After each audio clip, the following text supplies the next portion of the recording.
Halo sahabat rumah belajar di seluruh Indonesia. Assalamualaikum warahmatullahi wabarakatuh. Perkenalkan, nama saya Ayu Tianing Putri Intan Lestari. Saya adalah guru IPS di SMP Negeri 27 Kabupaten Sorong. Sahabat rumah belajar, topik video pembelajaran kali ini adalah interaksi sosial. Tujuan pembelajaran kali ini diharapkan sahabat rumah belajar dapat menjelaskan pengertian interaksi sosial, menjelaskan syarat-syarat interaksi sosial, dan menjelaskan bentuk interaksi sosial asosiatif dan disosiatif.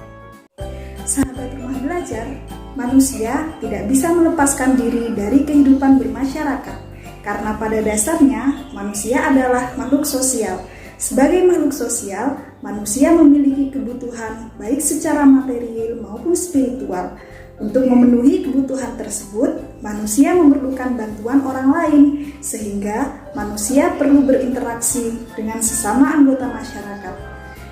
Apa yang dimaksud dengan interaksi sosial? Untuk membahasnya, mari kita ikuti penjelasan di dalam video ini. Interaksi sosial adalah hubungan timbal balik antar manusia untuk memenuhi kebutuhannya. Syarat-syarat interaksi sosial.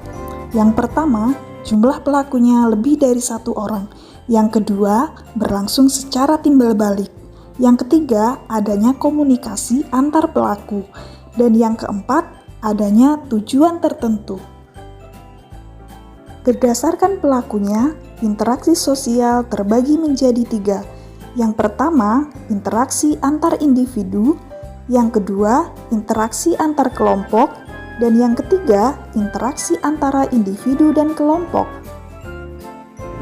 Berdasarkan caranya, interaksi sosial dibagi menjadi dua. Yang pertama, interaksi secara langsung. Artinya, para pelaku bisa saling bertemu atau bertatap muka. Yang kedua, interaksi secara tidak langsung. Artinya, para pelaku tidak saling bertemu namun bisa berkomunikasi melalui media atau orang ketiga. Interaksi sosial didasarkan pada beberapa faktor.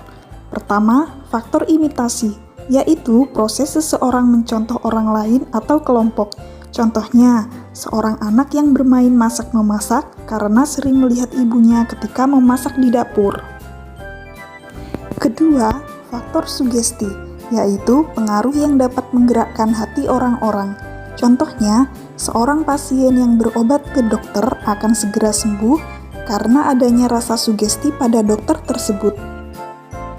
Yang ketiga, faktor identifikasi, yaitu kecenderungan atau keinginan dalam diri seseorang untuk menjadi sama dengan orang lain.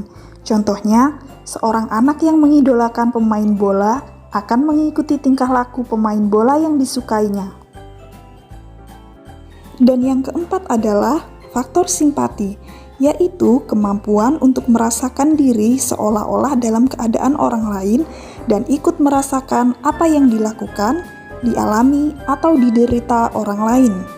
Contohnya, pada saat ada teman yang tertimpa musibah, maka kita akan ikut merasakan kesedihannya dan berusaha untuk membantu.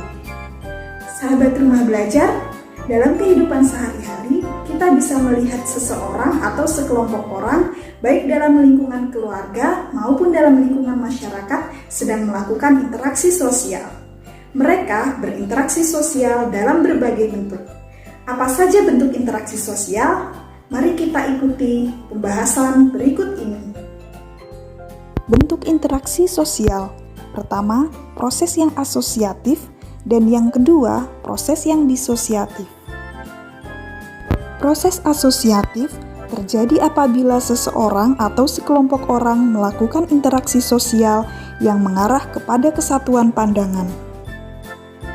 Proses asosiatif terdiri atas tiga bentuk, yaitu kerjasama, akomodasi, dan asimilasi. Kerjasama merupakan usaha bersama antara orang perorangan atau kelompok manusia untuk mencapai satu atau beberapa tujuan bersama. Contohnya, warga bergotong royong membersihkan lingkungan sekitar rumah. Akomodasi merupakan usaha manusia untuk meredakan suatu pertentangan, yaitu usaha untuk mencapai kestabilan. Contohnya adalah toleransi kehidupan beragama. Asimilasi merupakan cara bersikap dan bertingkah laku dalam menghadapi perbedaan untuk mencapai kesatuan dalam pikiran dan tindakan. Proses asimilasi dapat dengan mudah terjadi melalui beberapa cara, antara lain sikap toleransi, sikap saling menghargai orang lain dan budayanya, persamaan dalam unsur-unsur kebudayaan, serta perkawinan campuran. Contoh asimilasi dalam hal makanan, misalnya bakso. Makanan yang dibawa oleh orang Tiongkok ini yang lama-kelamaan diakui sebagai makanan asli Indonesia. Proses disosiatif terjadi apabila seseorang atau sekelompok orang melakukan interaksi sosial yang mengarah pada konflik dan merenggangkan solidaritas kelompok.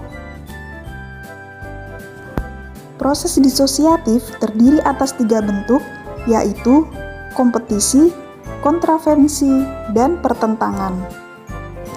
Kompetisi adalah suatu proses individu atau kelompok yang bersaing untuk mencari keuntungan melalui bidang-bidang kehidupan tertentu. Contohnya, untuk mendapatkan juara, piala, ataupun hadiah, seseorang harus bersaing atau berkompetisi dengan orang lain.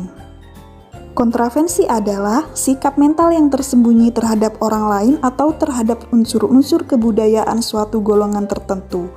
Kontravensi ditandai oleh gejala kebencian atau perasaan tidak suka yang disembunyikan terhadap kepribadian seseorang. Contoh kontravensi bisa dijumpai di dunia politik. Pertentangan adalah suatu proses di mana individu atau kelompok berusaha untuk memenuhi tujuannya dengan jalan menentang pihak lawan yang disertai dengan ancaman dan kekerasan. Pertentangan disebabkan antara lain perbedaan antar individu, perbedaan kebudayaan, perbedaan kepentingan, dan perubahan sosial. Sahabat Rumah Belajar, bagaimana? Sudah mengerti kan tentang interaksi sosial? Sampai di sini dulu ya materi kita kali ini. Selamat bertemu lagi di pembahasan materi selanjutnya. Sampai jumpa. Assalamualaikum warahmatullahi wabarakatuh.